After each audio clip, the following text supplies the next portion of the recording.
Sa pagpasok ng Enero 2026, maraming senior citizens ang nagising na may halong kaba at pag-asa dahil may malaking SSS GSIS update na tahimik na inilabas at hindi ito basta-bastang anunsyo lang. Para sa libu-libong pensioners, ang bagong schedule ng bayad, mga binagong patakaran, at ang usap-usapang 14,500 na bayad ay maaaring maging sagot sa matagal ng paghihintay.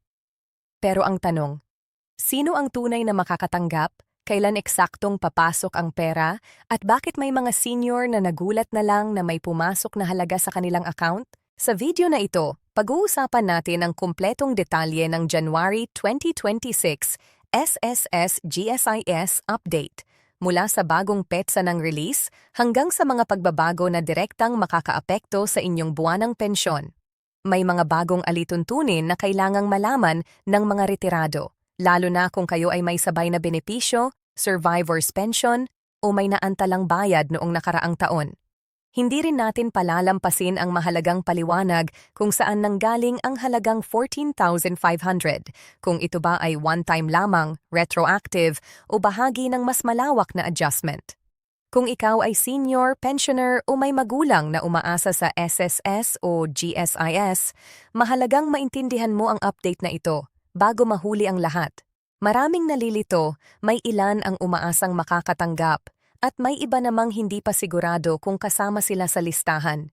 Kaya manatili ka hanggang dulo, dahil ang impormasyong ito ay maaaring direktang makaapekto sa iyong kita ngayong 2026. At kung mahalaga sa iyo ang ganitong malinaw at napapanahong balita para sa seniors, paki-like ang video na ito ngayon para mas marami pa tayong matulungan at masigurong updated ka sa bawat opisyal na anunsyo.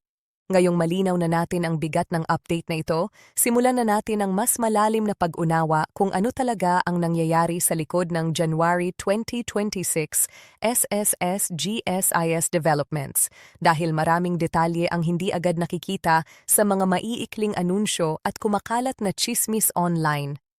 Para sa maraming senior citizens, ang buwan ng Enero ay hindi lang basta bagong simula ng taon, kundi isang kritikal na yugto kung saan nakasalalay ang pang-araw-araw na pamumuhay, mula sa pambili ng gamot, bayad sa kuryente at tubig, hanggang sa simpleng pagkain sa mesa. Kaya't mahalagang pag-usapan natin ito ng malinaw, diretso, at walang paligoy-ligoy. Unahin muna natin ang pinakaimportanteng tanong na paulit-ulit na itinatanong ng maraming pensioners. Bakit may bagong schedule ng bayad ngayong Enero 2026? Sa loob ng maraming taon, nasanay na ang mga miyembro ng SSS at GSIS sa halos pare-parehong petsa ng pagpasok ng pensyon.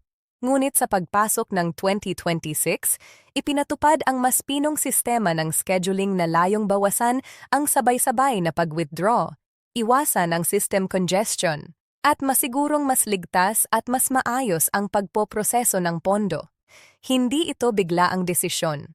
Matagal itong pinag-aralan dahil sa dami ng reklamo noong mga nakaraang taon kung saan may delay, error, o biglaang hindi pumasok ang pensyon sa inaasahang petsa.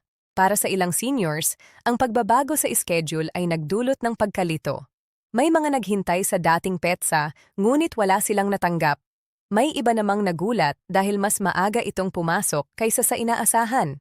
Dito nagsimula ang kaba at takot, lalo na sa mga umaasa lamang sa pensyon bilang tanging pinagkukunan ng kita. Ngunit mahalagang linawin na ang bagong schedule ay hindi nangangahulugang bawas ang pensyon.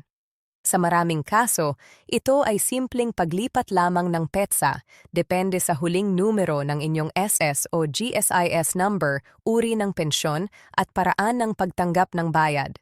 Ngayon, dumako naman tayo sa mas mainit na usapin, ang 14,500 na bayad na sinasabing ipinapamigay na.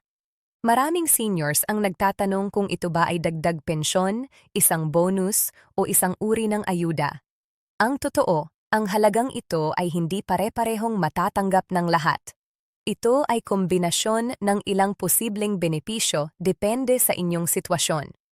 Para sa ilan, ito ay bunga ng retroactive adjustment, kung saan may naantalang pagtaas o recalculation ng pensyon noong mga nakaraang buwan o taon.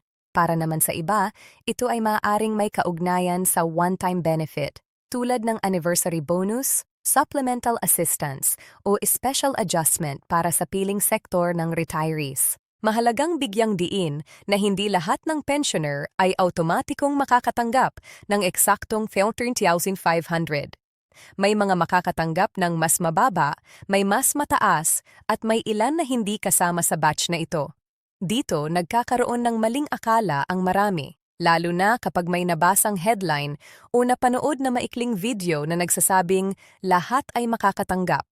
Sa realidad, may malinaw na batayan ang pag-release ng halagang ito. Kabilang dito ang haba ng kontribusyon, uri ng pensyon na tinatanggap, status ng miyembro, at kung may mga pending adjustments sa record. Isa pa sa mga malaking pagbabago ngayong 2026 ay ang mas mahigpit na validation process. Maraming seniors ang nagtatanong kung bakit may bigla ang request para sa record verification, life status confirmation, o account update. Ang sagot dito ay simple ngunit mahalaga. Layunin nitong masigurong ang pondong inilalabas ay napupunta lamang sa lehitimong benepisyaryo. Sa mga nakaraang taon, may mga kaso ng double claims, ghost pensioners, at maling account details na nagdulot ng pagkaantala at pagkalugi ng pondo. Ang bagong sistema ay mas istrikto, ngunit mas ligtas para sa lahat. Para sa mga pensioners na may sabay na benepisyo, halimbawa'y dating empleyado ng gobyerno na may GSIS pension at may SSS benefit bilang dependent o survivor, mas naging sensitibo ang sistema ngayong 2026. May mga pagkakataon na ang isang benepisyo ay pansamantalang na-hold habang nire-review ang kabuuang eligibility. Hindi ito parusa, at lalong hindi ito permanenteng pagtanggal. Ito ay bahagi ng proseso upang maiwasan ang overpayment o maling computation. Kapag malinaw na ang record, automatikong ibinabalik ang bayad, kasama na ang anumang naantalang halaga. Ngayon, pag-usapan naman natin ang epekto nito sa pang-araw-araw na buhay ng seniors. Maraming retirees ang nagsasabi na bawat araw ng delay ay may katumbas na stress at pangamba. Hindi biro ang maghintay ng pensyon, lalo na kung may maintenance na gamot, check-up, o iba pang gastusin na hindi maaaring ipagpaliban. Kaya't ang kaalaman sa tamang impormasyon ay nagiging sandata laban sa takot at maling balita. Kapag alam mo kung bakit na-delay, kailan papasok at ano ang dapat gawin, mas nagiging kalmado at handa kang maghintay. May ilan ding nagtatanong kung ang mga pagbabagong ito ay senyales ng mas malaking reforma sa hinaharap. Ang sagot ay oo, ngunit hindi ito dapat katakutan. Ang mga hakbang ngayong Enero 2026 ay bahagi ng mas malawak na plano upang gawing mas sustainable ang pension system sa mga susunod na dekada. Sa dami ng tumatandang populasyon at sa patuloy na pagtaas ng gastusin, kinakailangang i-modernize ang paraan ng pamamahala sa pondo. Ang layunin ay hindi bawasan ang benepisyo ng kasalukuyang seniors, kundi protektahan ito laban sa posibleng krisis sa hinaharap. Para sa mga senior na wala pang natatanggap hanggang ngayon, mahalagang huwag agad magpanik. Sa maraming kaso, ang delay ay technical lamang at pansamantala. Ang pinakamahalaga ay siguraduhing updated ang inyong personal records, tama ang bank details, at aktibo ang inyong account. May mga pagkakataon na ang simpleng maling digit sa account number ay sapat na para ma-hold ang buong pensyon. Kapag ito ay naitama, mabilis ding naibabalik ang bayad. May mga tanong din tungkol sa kung magpapatuloy ba ang ganitong klaseng supplemental payments sa mga susunod na buwan ng 2026. Sa ngayon, walang garantiya na magiging regular ang 14,500 na halaga. Ngunit may malinaw na indikasyon na patuloy na sinusuri ang kakayahan ng pondo na magbigay ng karagdagang suporta, lalo na sa mga pinakanangangailangang sektor ng senior population. Ang mahalaga ay manatiling updated at huwag umasa lamang sa haka-haka. Habang papalalim ang usapan, mahalagang tandaan na ang impormasyon ay kapangyarihan. Sa panahon ngayon, napakadaling malinlang ng mga clickbait titles, pekeng anunsyo at maling interpretasyon.